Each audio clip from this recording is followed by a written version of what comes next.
Hello everyone, my name is Halsey. Today I will present to you what is stress. Stress is a state of tension that occurs when a person feels overwhelmed emotionally, mentally, or physically. In the context of student stress often arises when academic demands daily life exceeds their ability to cope. Some major causes of stress include having too many assignments, which makes time management difficult, and exam pressure that creates feelings of worry and fear of failure. Also, the family problems such as conflicts or financial difficulties can also disturb a student's emotion and contribute to stress.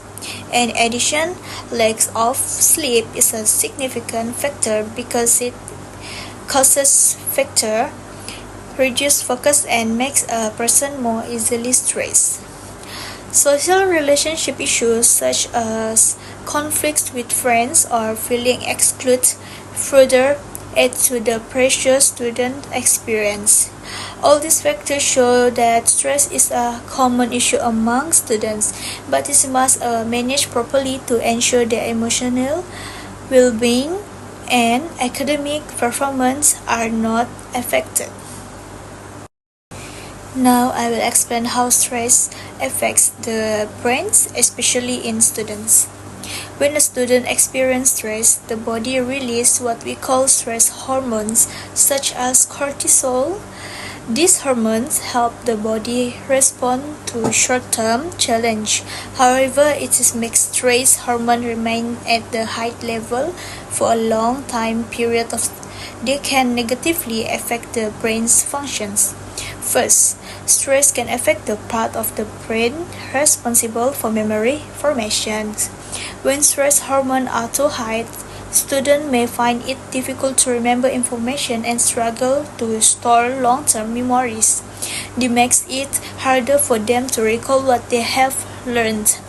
Second, high stress level can also reduce the brain's ability to focus. Students may lose concentration, easily struggle to pay attention in class, and take longer to process information when thinking. Next, I will explain the effects of stress on learning, especially among students. First, stress can make it difficult for students to focus in class. When the mind is under pressure, students struggle to pay attention to new information shared by the teacher. This causes them to lose focus easily and fall behind in their learning. Second, stress can reduce motivation to study. Students may feel tired, unmotivated, or easily discouraged even when the tasks given are not very difficult. This emotional exhaustion makes them lose interest in learning. Third, stress can decrease the ability to solve problems. When students are stressed, their thinking becomes unclear or their experience a mental block.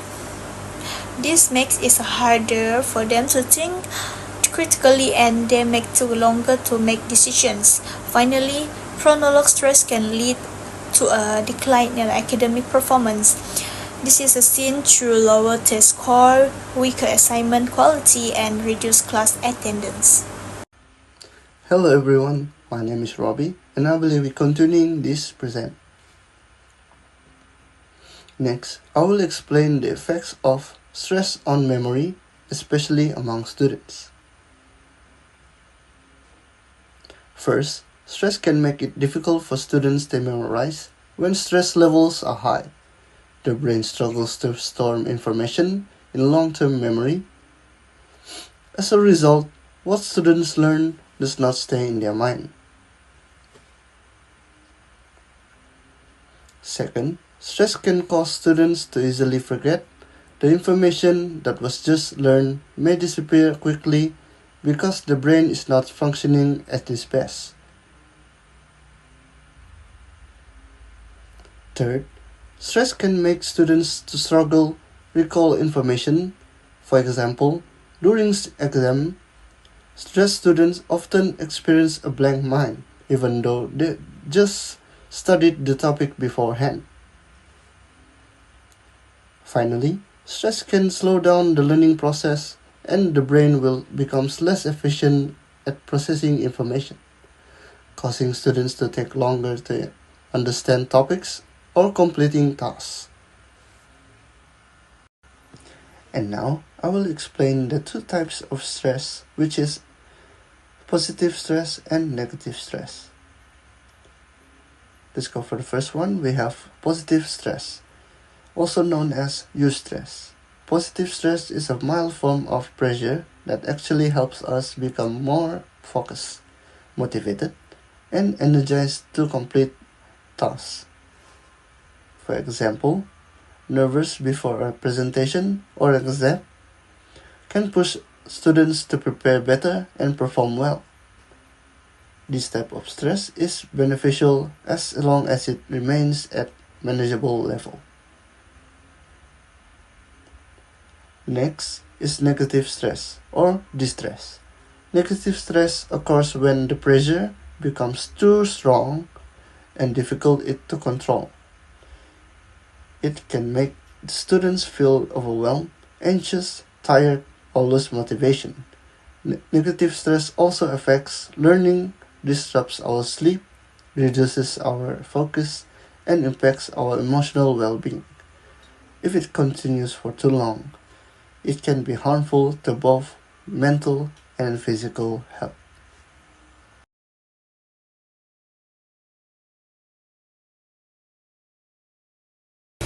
Stress basically happens when students feel pressure, like from exam, assignment, time limits, or even personal issue. All of things can build up and affect the way a student learns. Stress matters because it directly affects focus, attention, and how well students remember information.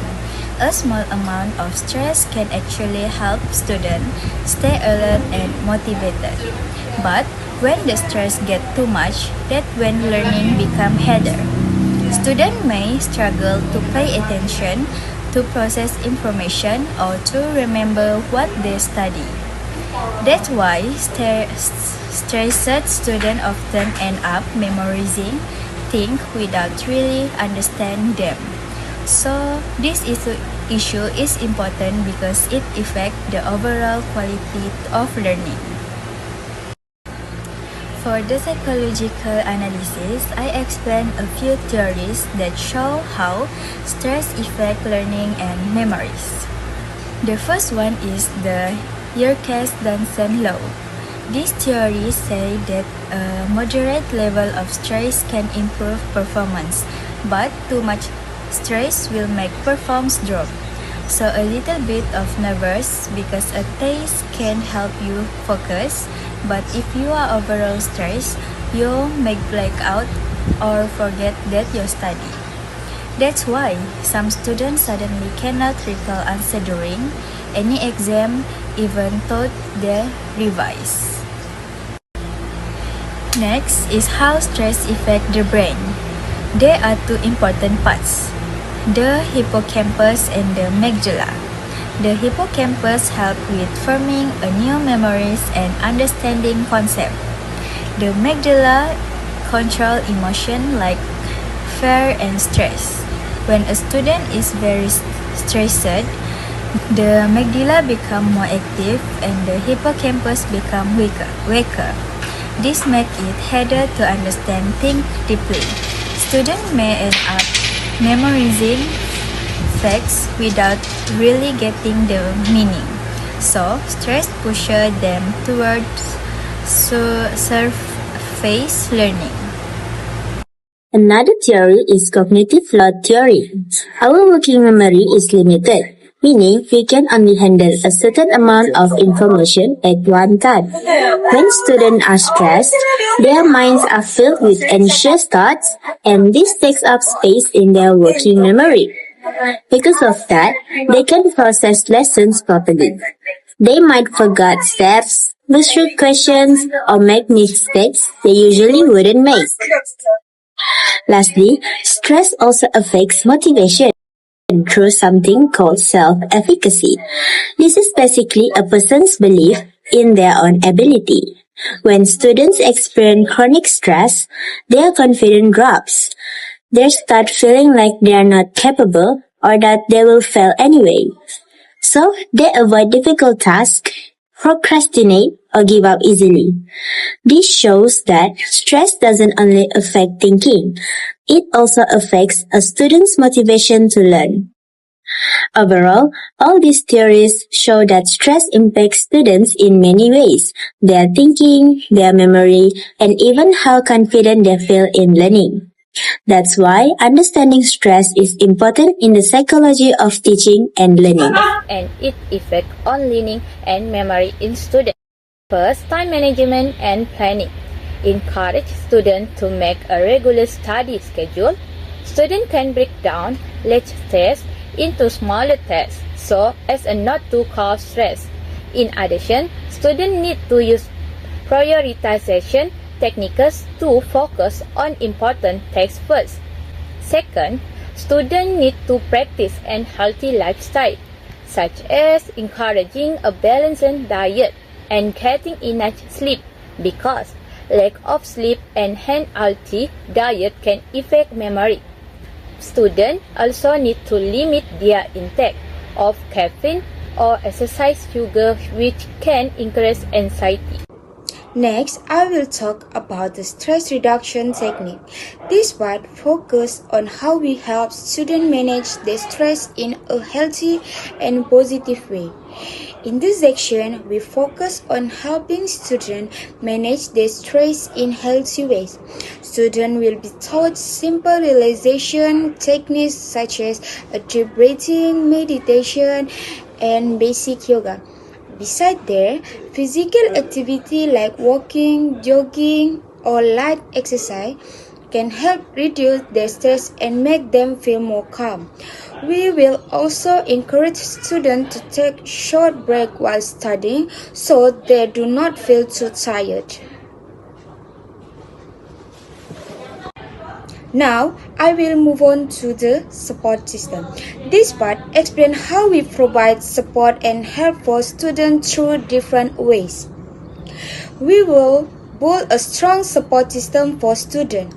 This includes providing counseling services, academic support like tutoring, and forming study groups.